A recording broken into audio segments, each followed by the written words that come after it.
from each happily ever after, every wish upon a star. Let's break down the movies that shaped who we are, from memory lane to now and everything in between. The most famous of films to the ones we've never seen. Decade by decade, all the times we laughed and cried, and with a little pixie dust, they will all take flight, reliving the feelings, and we're trying our very best. And if they mean the same to you, please be our guest. So hop aboard, we would love to have you as we hang with a certain mouth, the whole gang too. If you love nostalgia stuff, we hope this does the trick. Thanks for joining us as we deep dive the magic. Hi, and welcome back to the Deep Diving Magic Podcast. I'm KJ. And I'm Jeffrey. And we are back again today with the 58th Disney feature-length film from May 17th, 1962. It is a film called Bon Voyage! Exclamation point. Bon Voyage is a live-action film, again, like we said, from 1962. And it is the return of quite the all-star cast. We have Fred MacMurray as the father. Obviously, Fred MacMurray is from Shaggy Dog and the Absent-Minded Professor. We also have Jane Wyman, who was in Pollyanna. Mm-hmm. We have our dear friends at this point, Tommy Kirk, in his 7th out of 11 Disney films, and the Moochie Kid himself, Kevin Corcoran, in his 7th of 9 Disney films. And I swear we've watched them all recently. And we are also introducing Deborah Wally, who is in a few films coming up. But would you like to start us off with a synopsis, maybe some facts that you have that you were able to find on your side?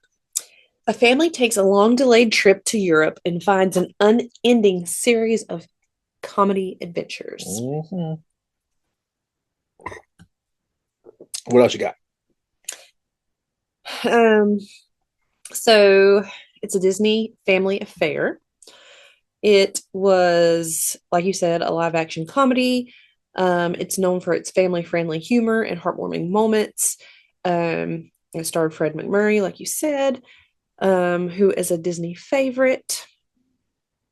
Was one of the several Disney films he starred in. Yep.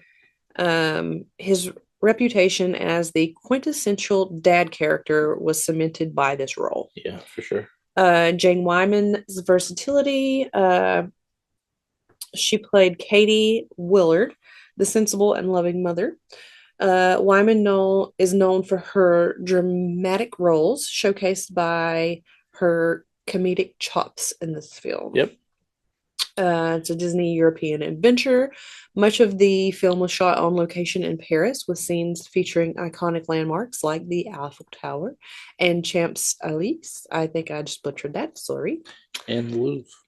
And the Louvre, yes. Giving audiences a taste of the European charm. Tommy Kirk and Deborah Wiley reunite. Disney regulars Tommy Kirk and Deborah Wiley played the Willard children. The two previously starred together in Disney's Swiss Family Robinson. And like you said, Kevin Corcoran was also there. And I think this is the third time they've been siblings. Oh, I think more than that. They've been in 7 films together, so I'm sure. Oh no, it's probably four. Yeah, I don't know. At least 4. Yeah. This movie was based on the 1956 novel Voyage, with an exclamation mark, by Joseph and Mary Jane Hayes, which humorously chronicles the mishaps of a family vacationing in France. Shooting on location in France presented some logical challenges, including managing crowds and navigating unfamiliar locations. But it still has the Walt Disney personal touch, as Walt Disney personally oversaw many aspects of the production, as he wanted the film to capture the excitement and the unpredictability of international travel. Oh, it's unpredictable, for sure. So, we're ready to... Do you want to deep dive, and then I can do the fun film facts and stuff after? Sure. Okay. All right. So, We start off with the credits. There's some fun music playing. There's some postcards at various locations. We see, and then we see the family of the Disney All-Star cast that we mentioned earlier. They arrive at their cruise ship. They've been waiting for this trip for a very long time. It's been something, but something always comes up to stop them from being able to take it. We learn that it is a trip to Europe. They are very excited, but they're clumsily forgetting things. Everybody thinks somebody else is doing it, and it just adds to the mishap. We meet Elliot, who's the middle child, and he's the brother. That's played by Tommy Kirk. He has to go find his younger brother, who is Skipper, who is played by Kevin Corcoran. He has to go find him, which they must have lots of practice for all the times that they've been brothers throughout all these films so far. The father, who his name is Harry in the film, but he's played by Fred McMurray.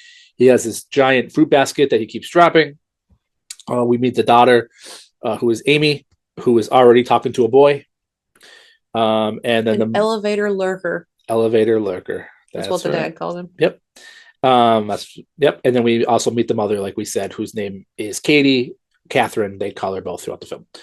And that's who played by Jane, who is Aunt Polly from Pollyanna.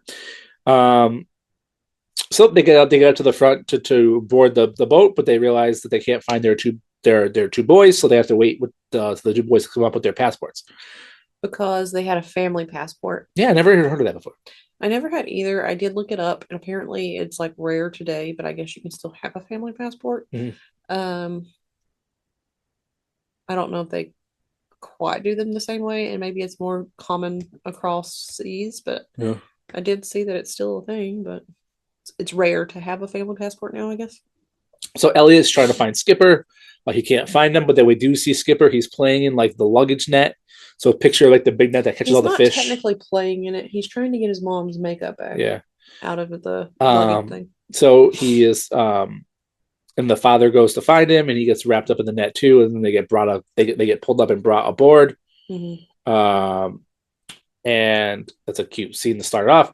And now all five of them are now on the ship, where there's like a casting away party that's being thrown by Katie's parents. I guess that's like a thing. I don't know.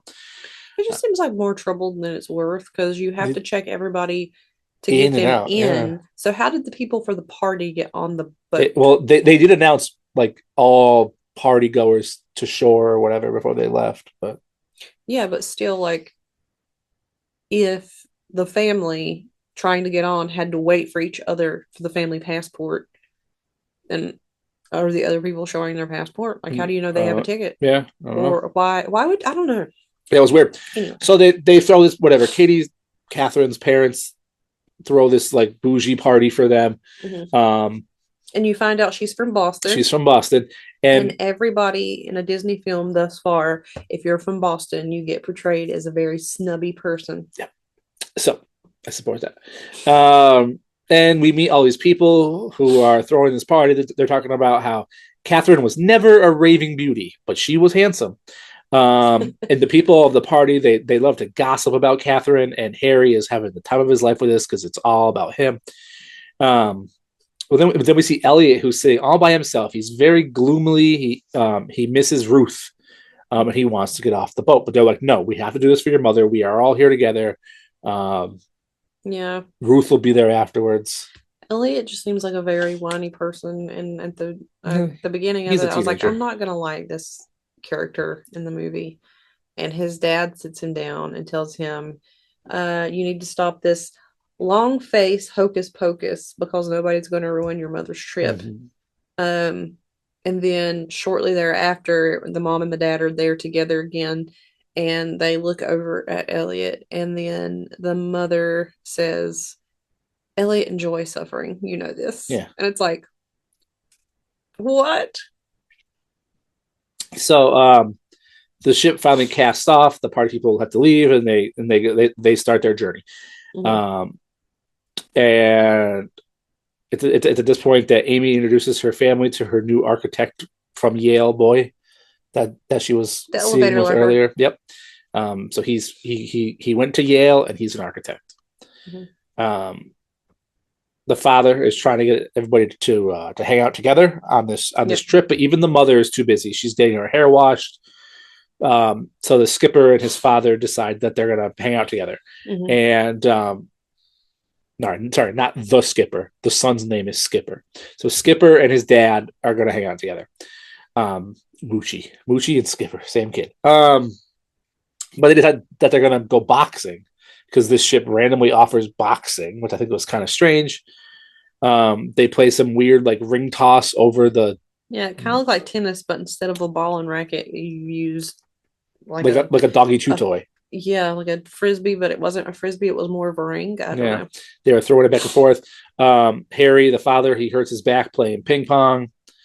And two other boys had to help Skipper. Yep. And have him stand back up again. So then it cuts to that nighttime. The parents are playing cards with this very snooty couple. And one of them was like a judge, I think. Yep. And they see that Elliot is dancing with a girl. Mm-hmm. So he's no longer missing. What her name was, Ruth. Well, they had seen him earlier up on the deck with a girl, and he's dancing with the same girl. Yeah. And at that point, she's I think he called her South Indian. Yeah. But it looked like she had like a sari and stuff on. So he's dancing with this girl, and then we also see Amy's kissing her boy. Mr. Willard, Harry, he goes on the deck to catch some more of their smooching.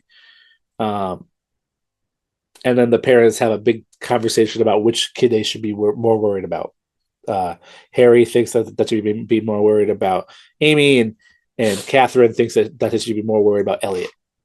Yeah, but the dad's not really too concerned about Elliot because he sees the East Indian girl that he's with. He sees her dad like following them like everywhere. It's quite comedic, actually. Yes.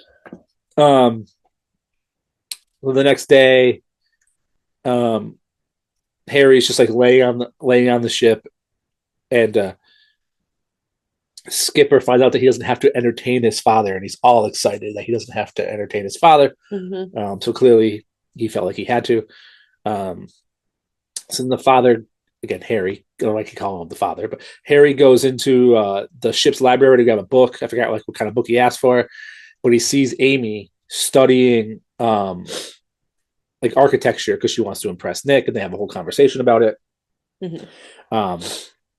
This is where I realized that the quality of the film on this is kind of odd. I wonder if it was colorized later. I wonder if it was filmed in black and white and they added color to it afterwards. Maybe. So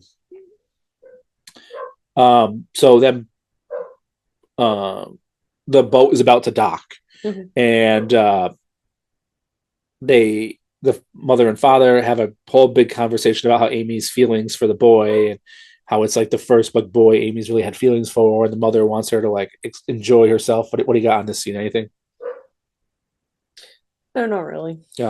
Catherine, the mom, has a very odd hat on that she wears a bunch throughout the rest of the film.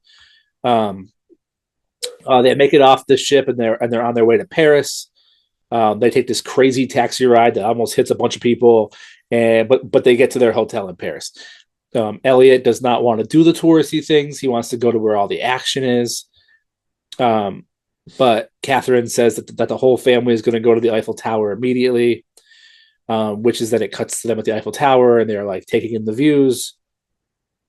But then Amy sees somebody getting off the Eiffel Tower, and she like runs down. She tells Skipper to tell the parents that she'll meet them later at the hotel. And then we see Elliot, who's like climbing the tower to like take pictures of these girls from like different angles with like the family camera. Mm-hmm. But then we see Skipper, who then grabs his father to show Amy is now getting into a convertible with the boy from the ship. Mm-hmm. And this is where I wrote that this film gives me anxiety. Amy, why? It's just because it's just going. There's kids hanging out over here. There's whatever. Then you wonder why this trip's been postponed several times. Yeah, keep having kids, and they even called Skipper their favorite accident or whatever earlier in the film.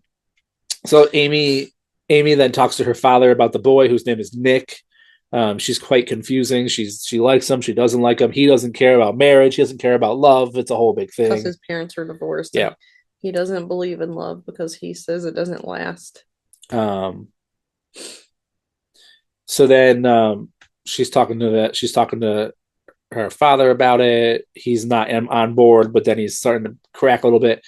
Then in the restaurant, the phone rings, and it's for Amy, and then we see Harry like have her go out to meet Nick. So clearly, he's like showing his support on this. Then all Harry wants to do is the family to hang out together. He wants to go see the Louvre.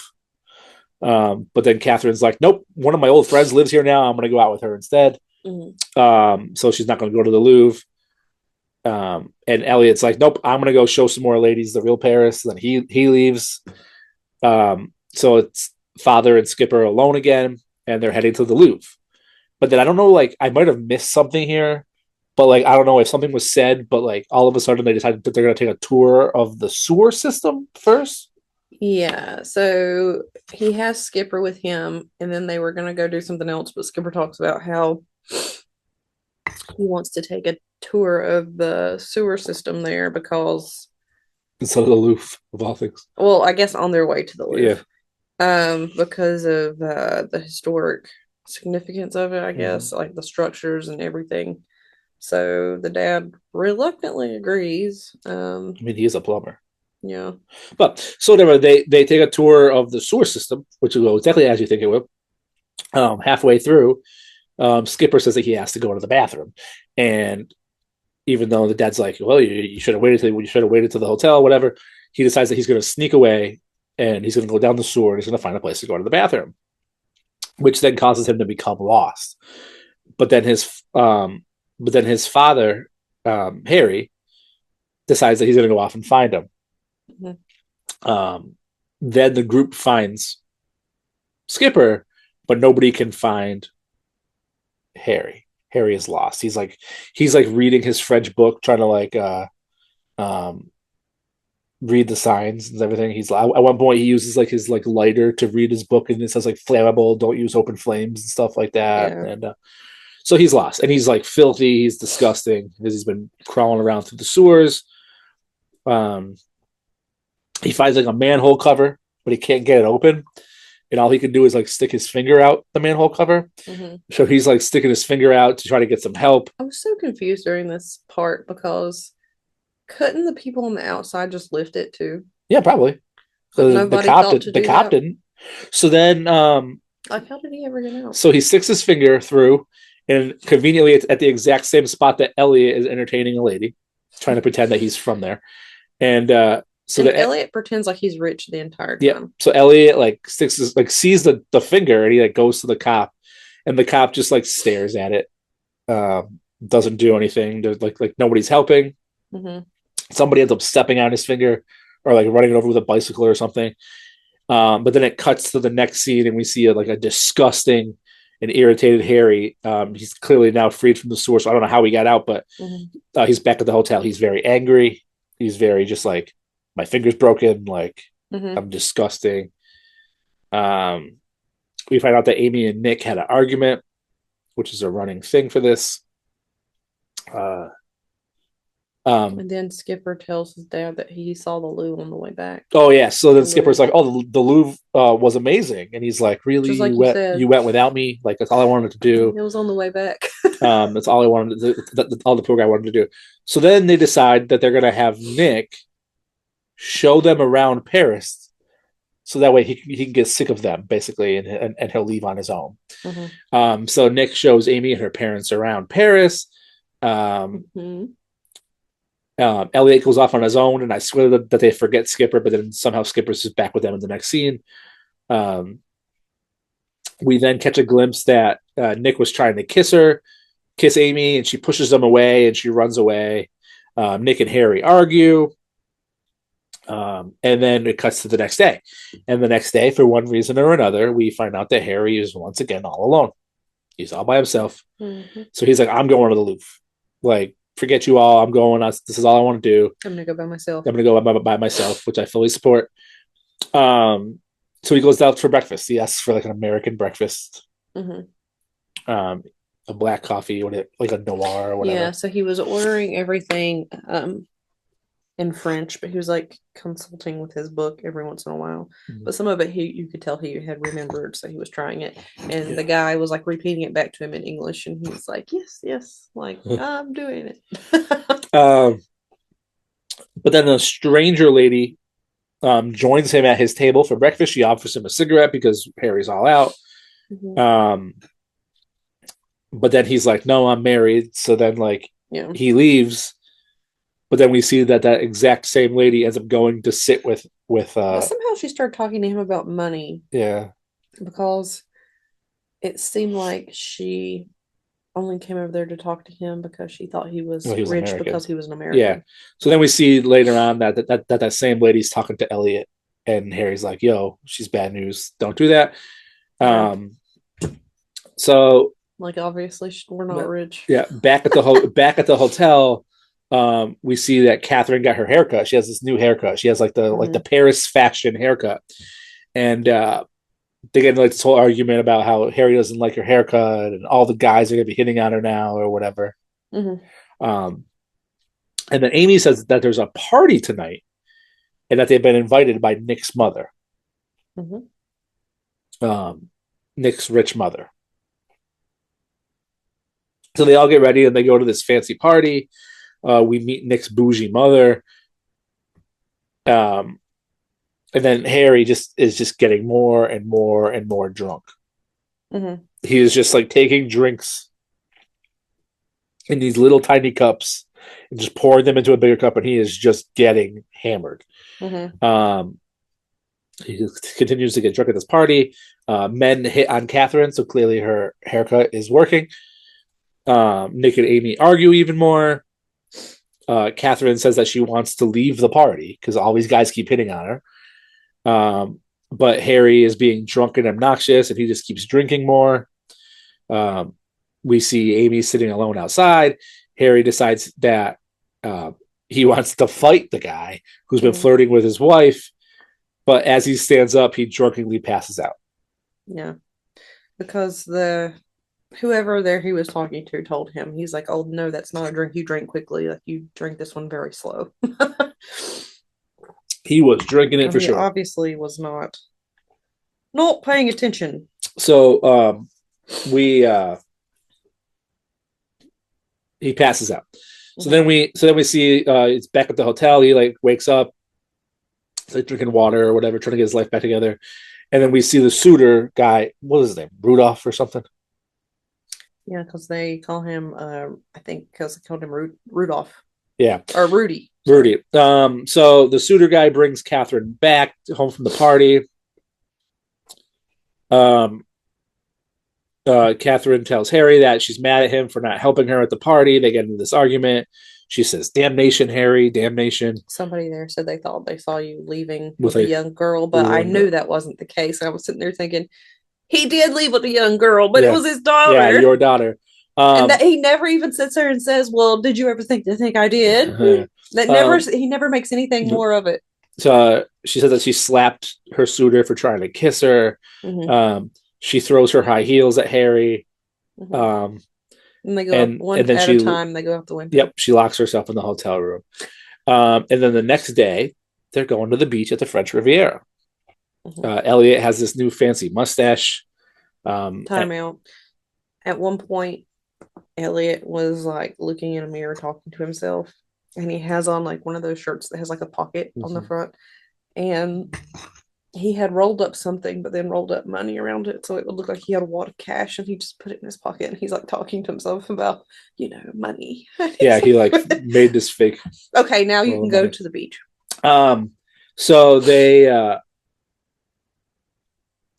Elliot has this new mustache. It's a little. He's trying. And then as they're getting ready, we see that Harry's like opening up this box. Or no, Catherine sees this box of flowers, and she thinks that Harry sent them to her, but really they're from her suitor, Rudy. And then they're all on the beach, and then we see like the attention go to like this like attractive girl. Everyone's like attention is like, ooh, look at this person.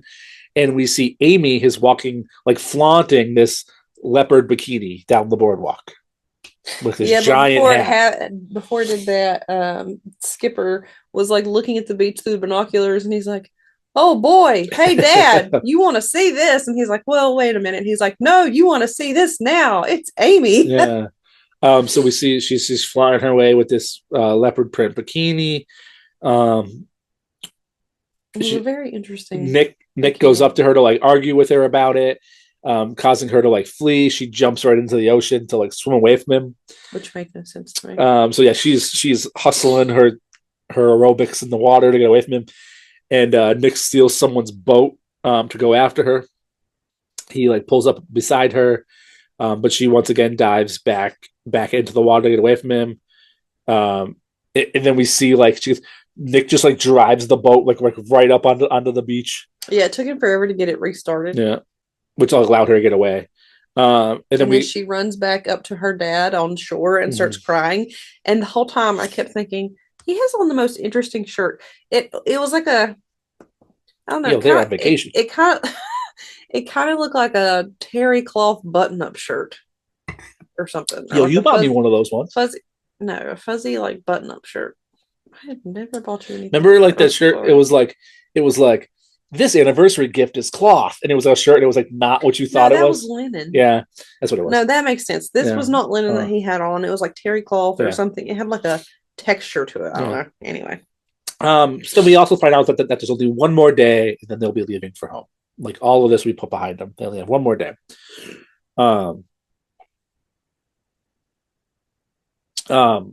We also see about this time that like Elliot is like talking to this girl on the beach. Like, he's like smooching on this girl, and like they're like, oh, the girl's mother's mustache is better than Elliot's mustache. Yeah, or because whatever. Skipper's talking to his dad, and he's like, "Hey, Dad, what do you think about Elliot's mustache?" And he's like, "I don't know. I think I like the girl's mom's mustache better."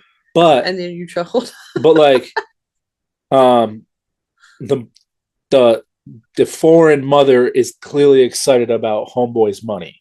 Like his fake, the whole time, his fake like wad of cash. Yeah, the whole time she keeps looking at him like she doesn't trust him, and she's sitting there knitting on the beach. I don't know who knits on the beach, but she was knitting on the beach.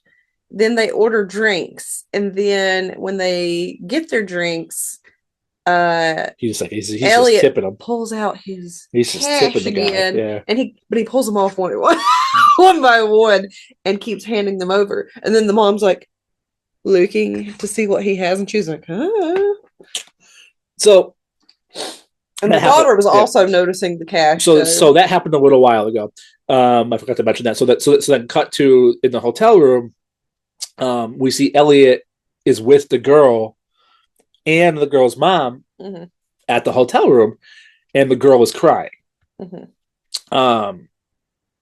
And they start arguing over the virtue of the daughter. So basically, they're saying that Elliot took the virtue of the daughter. Take that as you want to take that. And the police here take this very seriously, no matter how much money you have. But we can make this go away. Yeah. So clearly they're scamming for some money. Yeah. And Elliot keeps like trying to say I didn't do anything, but the dad's like stops him. Actually, I think this is actually a really good scene because then Harry is like, he's like, all right, well, Elliot's gonna have to marry your daughter now. Yeah, let's sit down and let's talk this through. Elliot's gonna marry her. Like that's just the way we do it. Everyone's shocked. Elliot's shocked. The mother's shocked. And then Harry's the daughter's like, he's talking about marriage, and then Harry's like, yes, I'm talking about marriage. And then Harry's like, yep, she's gonna have to come back with us. She's gonna work on the farm because we take your virtue very seriously. Yep. So she's gonna come back with us. She's gonna work on the farm. And at our farm, in our neck of the woods, women do most of the work. The cows, the sheep, the slopping of the hogs. And at that point, you can kind of see both of them being like, So then they run away. The lady and her mother run away. Elliot's all excited, and like the father's like, here, let's toast to it. And he just like smashes the bottle of alcohol. Yeah, he's like, this is how we do it in whatever town they're from da da da, and he just like smashes the whole top off. Smashes the whole bottle. Um, And then the lady starts speaking in French, basically saying something about he's crazy. yeah. So they leave. Then Elliot's excited, but then he realizes that the father's really upset with him. So like, it's tense. Then Elliot leaves too. Yeah. And then we see that Catherine comes out, and Harry had bought her Catherine flowers. But again, she thinks that it's from this Rudy Suter guy. So she just like throws the flowers out the window, and he's like, I bought you those. Yeah. But it was funny at one point because Elliot was like, well, I might be the poorest kid in Paris, but I don't need to look like it. Yeah. So the whole time he's just like, money, money, money. Mm-hmm. And then it gets him in trouble, and then he ruins champagne bottle. He just smashes the champagne bottle. So then the parents are like, we're gonna have one good night before we leave. Mm-hmm. Even though homeboy's just been trying to hang out with her the whole week and she's been too busy for him. So they're gonna go to a casino. Mm-hmm. They go to this like really fancy casino with a bunch of tables at it, just the two of them. But then the Suter guy, Catherine, I'm sorry, the Suter guy's name is Rudy or Rudolph, whatever. He again shows up and he's hitting on Catherine. He's like kissing on her. So again, clearly that haircut works. And Harry's like, nope, I'm not messing up again.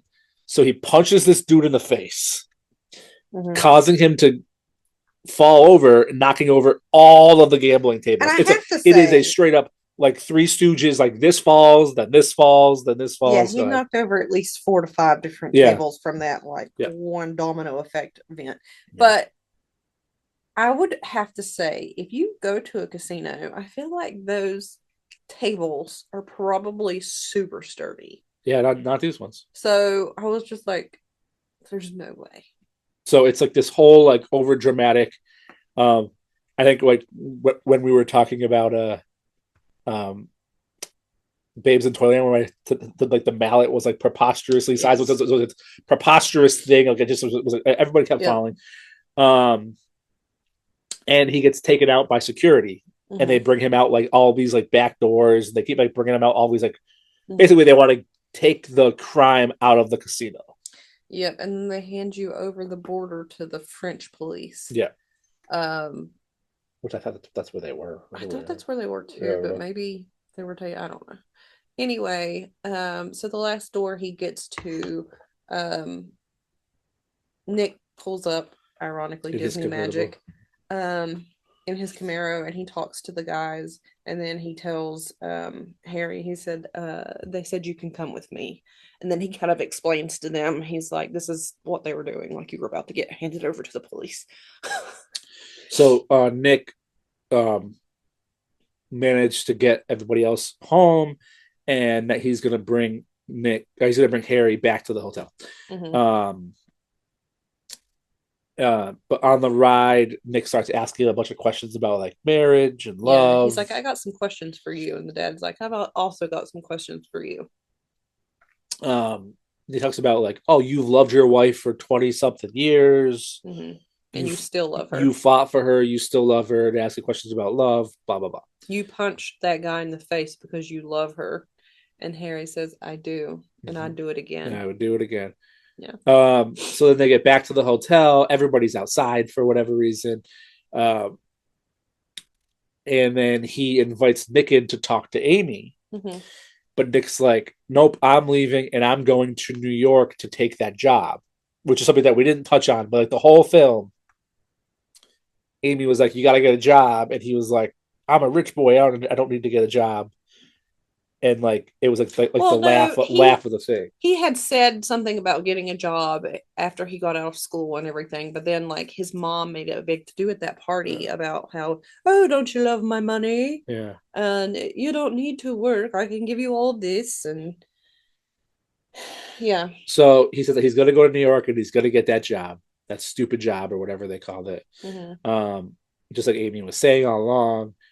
And then he leaves, and then Harry tells Amy everything that Nick said. And then the two boys stop their father. They're all excited about him punching the guy and wrecking the casino with one punch. But he's determined to go talk to his wife. Like he's going to talk to his poor wife. They sit together to have one last perfect evening. but the wife's like, you just punched a guy for me. Like she was all like, Yeah, because he's like, I think I'm in trouble. but nope, she was loving it. Mhm. She was very much just like, Well, this week's been hectic. and that's one of the things she got upset about was because He just at took the it for her. original Yeah, party, exactly. she was trying to get rid of this guy, and he Yeah, just like he was drunk. Yeah. didn't do anything. And she's like, you could see I needed help, and you didn't bother to help me. So they toast to their family, they toast to France, and then they hear music coming from the square. And they toasted to Bastille Day. Yep. So it's Bastille Day, which is in middle of July. I think it's July 14th. So and there's a big celebration going on. Mm-hmm. There's music in the square, so they decide that they're going to go and dance. Mm-hmm. So they run off to dance. At one point, Catherine's dancing with some other people, and Harry's dancing with this older lady, and everyone's just having a good time. Mm-hmm. And then there's fireworks going off. They're celebrating Bastille Day, and the end. So it never shows them going back. It never shows that. It's just that's how it ends. Any thoughts or ratings or some facts about Bastille Day? Or clearly we know how this film was because you're yawning. But no. But about No, it was funny. Some of the parts were long and drawn out, but the comedic parts was definitely a highlight of it. any thoughts or ratings and stuff? So there was some linguistic comedy. So much of the humor from this film arises from the Willard struggle to communicate in French, leading to the series of hilarious misunderstandings. The film features appearances by several French actors, adding authenticity and local flavor to the story. Travel boom influence. It was released during the post World War II travel boom. The film reflected the growth interest among Americans in international vacations. The wardrobe and style, specifically like what Jane Wyman's character Katie was wearing. The wardrobe captured the glamour of the 1960s Parisian fashion, which helped to inspire audiences back home. Let's see. The movie was a future template for comedies about family trips, influencing films like National Lampoon's Vacation in 1983. And if you think about it, there's you can see it. many more films, like just things after things going wrong. Yeah. All the things, yeah. The Eiffel Tower mishap and cafe scenes remain fan favorite comedic highlights. It was a moderate box office hit, appealing to audience with its blend of humor, travel escapades, and family dynamics. And it continues to charm fans with its nostalgic look at family travel from the 1960s. Anything else you want to know? No. What did you rate it? So, IMDb gave it a 5.6 out of 10. I was kind of surprised. I feel like they would have rated it higher than that, considering some of their other ratings. I gave it a 7 out of 10. Yeah, it was good. It was cute. It's just mishap after mishap after mishap after mishap. Mm-hmm. They left it pretty open ended. Mm-hmm. It's a very all star cast, so it's very much like this person did this and they were in this. This person did this and they were in this. But it was, yeah. It would have been a good movie to see in the theaters back then, I bet. Yeah. But does this Bon Voyage travel its way onto your list upon a star? No. It does not. Does suspense for all you watching? What is your list upon a star here? So my list upon a star is 101 Dalmatians, The Parent Trap, Sleeping Beauty, Dumbo, Lady and the Tramp, The Three Caballeros, Moon Pilot, The Shaggy Dog, Peter Pan, and Alice in Wonderland. So this also does not make mine. It was cute. It was fun. I can't see myself watching it again. Like everybody that was in this film, there's a film that they were in that I would rather watch than this. Except maybe Jane Wyman, because I She was in Pollyanna, but that's a whole other story for a whole other time. Go back and watch that episode. Aren't you glad you don't have to watch that again? So my list upon a star is 101 Dalmatians, Peter Pan, Alice in Wonderland, Babes in Toyland, Pinocchio, The Adventures of Ichabod and Mr. Toad, Snow White and the Seven Dwarfs, Sleeping Beauty, Lady and the Tramp, and The Swiss Family Robinson. Yep. Did you watch this film? Did you like this film? Can you believe that we're almost at 60 films? Let us know. deepdivingthemagicpod@gmail.com. Again, whether you're watching this on YouTube or you're listening to us on Spotify, thank you for deep diving with us. Comments, ratings, we would love and appreciate them all. We're on Instagram where we post all of our updates, all of our fun trips. We have another fun trip coming up sometime very soon. But again, we would love to hear from you. So thank you again. And again, that is deepdivingthemagicpod@gmail.com. I do not say it enough. So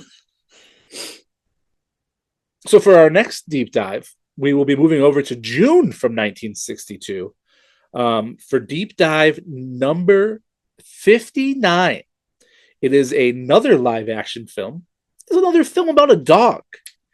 This film is titled Big Red. Have you heard about it before? Because I hadn't. No. We'll see you then. Thanks for deep diving the magic. Bye. Bye.